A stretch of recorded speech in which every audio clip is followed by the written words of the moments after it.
Hey y'all, another episode of Redneck Reads Reddit. This one right here, let's see. We're going to do one more malicious compliance for you. Then I might skip over to entitled parents and try to knock out some of that mess right there. Yeah, let's see here. How about we start with, let's see, click. Oh, this one's going to take a minute. I just scrolled up and down. All right. Let's see if it's any good. This is, you think it's more important to be right than to do your job? Enjoy hanging yourself professionally. This one should be good. Okay, this is by Devilish Swan, and here we go. This happened over the course of the summer this year. I work for a small warehouse distribution center that has a grand total of 10 employees. 2 of those 10 work in the warehouse, and I happen to be one of the 2. Over the course of the last few years, the company has been becoming increasingly more profitable because of the volume of our work has been steadily increasing, leading us to need hiring a 3rd full-time employee for the warehouse, bringing us to a grand total of 11. Our recruiting process is somewhat automated because we use an agency to send candidates our way rather than going through the whole ordeal of taking out an ad in the newspaper or posting a job offer online. The only parts that our company plays in all of this is picking up the phone to place a call with the agency and interviewing the candidates. It wasn't great at first because the candidates that got sent our way had major red flags. And that's when our idiot hire entered the fray. He was 17 at the time and on a sabbatical from college because he didn't quite have a career choice made. He seemed decent enough to our manager and endeared himself with his story about having a rough childhood and wanting to save up money through the year in order to pay for his education. Given our lackluster candidates and our semi-urgent need for help, the manager decided to justify his pick with, well, he seems to have a good head on his shoulders, and a job like this will likely really give him a lot of help in life. Now, I have nothing with being a good Samaritan and helping out whenever possible. But being told that we're hiring someone based on the idea that they're going to provide work ethics and life skills to a teenager on top of teaching him how to perform manual labor, my colleague and I explained a look that really didn't need any explanation. And he's got a link. And the link goes to something called, Are You Fracking Kidding Me? Yeah. Okay. We'll skip that. The following Monday, we met our new teammate, and just as expected on the surface, he seemed perfectly normal. Solidly built kid with a lost yet enthusiastic look on his face because this was his first real full-time job in grown-up world. Just like most people, he wanted to make a good impression on the boss who hired him, prove to everybody that he belonged in the company, yada yada yada. On our end, we were just happy to have an extra body on the floor because at least that would be the start of our relief from our ever-mounting stack of work.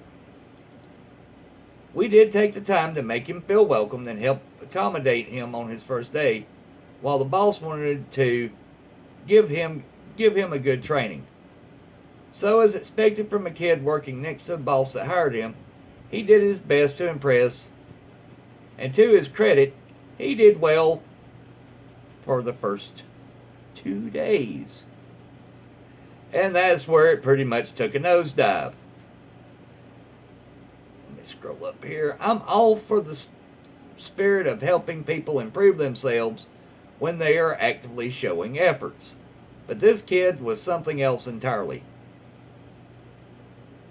I could make a boomer style rant about how worried I am for the planet, given the prime example that this boy gave to us during his short tenure. I've decided to spill my guts here. Otherwise, this post would have been long-winded and would have felt more like a vent than a malicious compliance post. As I've said before, I'm all for self-improvement over time. I'm far from being an exemplary employee because I've had my share of issues to contend with over the years. I'd like to think that I'm coming out on top. But this was something that belonged in the hands of a social worker. By the end of the first week, we took notice that the kid had anxiety issues and felt a little out of place because he wasn't accustomed to doing physical labor for a whole day, 8 hours. We did our part to get to know him a little better and reassure him that we were there for him to talk to because we're pretty open to most subjects of discussion, and given how he's the youngest person in the building, we'd have no trouble guiding him with work and some of the issues he had outside of work. Good for y'all. After the first weekend, that's when things became weird and just downright unprofessional. It started small. He'd show up to work on time, only to jump onto the couch. We have a couch in our break room, with his outside shoes still on, and proceed to try to go back to sleep for whatever time he had before the start of every shift. I understand that we have lives outside of work and that sometimes we can suffer from insomnia. But to see that at the start of every workday, for the record, we asked about it and he simply stated he has trouble waking up despite sleeping over 8 hours a night. Every night. Then there were the distractions from his constant texting and his general lack of availability at and for work. How is this possible, you ask? Try spending the first hour of your shift locked in the bathroom every day, or planning things during work days that require time off from work. Again, I've got no issues with planned appointments because we all have lives outside of work. But with this kid, it felt like every other day there was a plan to get out of work and constantly miss shifts left and right. Throughout the first month, we did our best to talk to him in a mentoring fashion to get his head in a better place professionally, and hoping that it would trickle down personally. Wrong! All capitalized. Wrong! Oh, what a surprise we were in for after that point. I did voice my concern to the manager that hired him, and that we weren't against the idea of working with the kid because he did show some signs of improvement as far as the work went. But we were not inclined to raise a child for him. That's not what we are getting paid for. And even if we were to get paid extra for those services, it would never cover the deep-seated issues of this kid. As far as my manager was concerned, all he heard was, I made the right call hiring a 17-year-old because this will make a great PR pitch for our company, thus making me look awesome and benevolent. Now, after a month of getting to know someone, eventually you start either getting along or you don't. The mixed baggage we got from this kid made it so he got along with both of us in a friendly manner, but he took a better liking to my colleague and deemed me to be a lovable and intimidating hard ass. Outside of his general avoidance from manual labor and general absenteeism while getting paid for it, for whatever little work he did, at least we could count on him to do the bare minimum. Now, given that I'd been attributed many roles and identities by this kid, notably hard ass, loser for willingly be single, and a robot because I show up to work in order to work, heartless because I am a robot who's always at the gym in the evenings and working during the day, just to name a few. Those really didn't deter me because they're just words from an ignorant kid who wanted to oppose a perceived authority figure. I was actively contributing with my colleague and educating this kid about life until the day he decided to make my crap list. Oh, this should be good. Somewhere in the beginning of the second month, the idiot and I get into a verbal spat. He gets tasked with putting some items back on the shelf, and he's taking his sweet time by faking his ignorance about the assigned places or what the products were. I didn't expect him to have an intimate encyclopedic knowledge about the products. But after a month, you can't be bothered to remember some of the best sellers that we carry. You're definitely not showing much promise anymore. Because of his time-wasting tactic, I snapped and called him out on his BS and told him that he was being inefficient. Apparently that was the straw that broke the camel's back. Shortly after, I get called into the office and get reprimanded by the manager and get explicitly told not to tell the idiot anything anymore that could be misconstrued as me bossing him around. At the end of the day, my colleague inquired about what happened and advised me to keep my distance and just let the idiot hang himself. I did my part to get him to be productive, but clearly the new guy was in it just for himself and would not amount to much of anything as far as this job was concerned.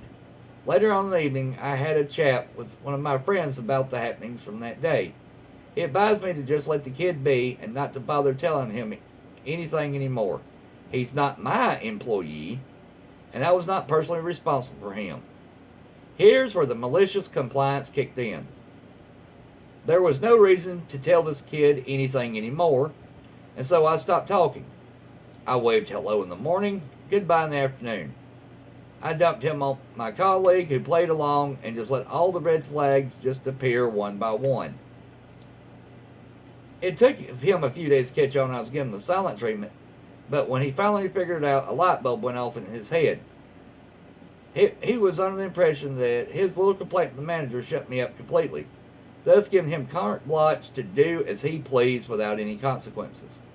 He started off small with a few idiocies over here and purposeful mistakes over there, while always eyeballing me. These were all things we had trained him for that he decided to no longer apply to him. Since management told me to no longer tell him anything that would constitute an order, I stayed quiet and let him slowly escalate. He wanted to disappear in the bathroom for 4 hours in a day? Sure, go ahead. Waste packing materials for cool sound effects? Sure, why not? Scream obscenities at the top of our lungs? Of course. Make inappropriate jokes to people who clearly don't share your sense of humor? Absolutely. Constantly joke with the manager about not getting fired because he was convinced he was in good graces and had him in his back pocket? Boy, oh boy.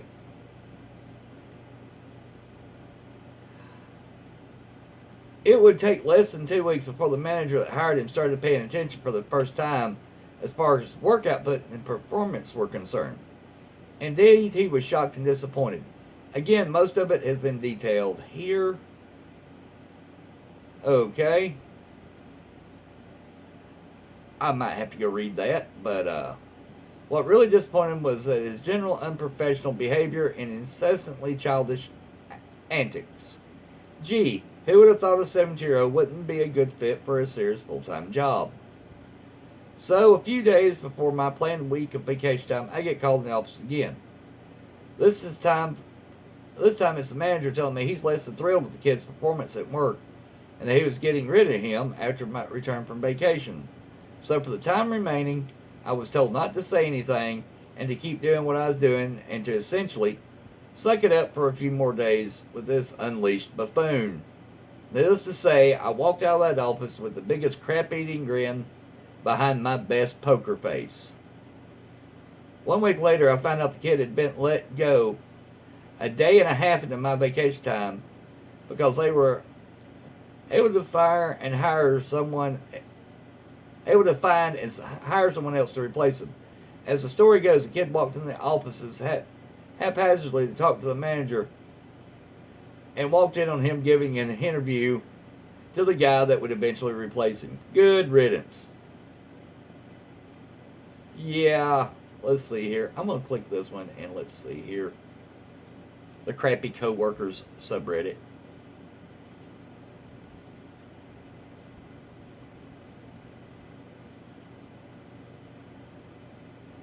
Okay,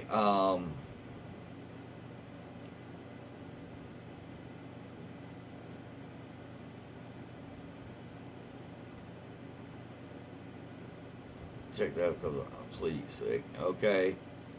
Yeah, this kid was, well, just being a kid.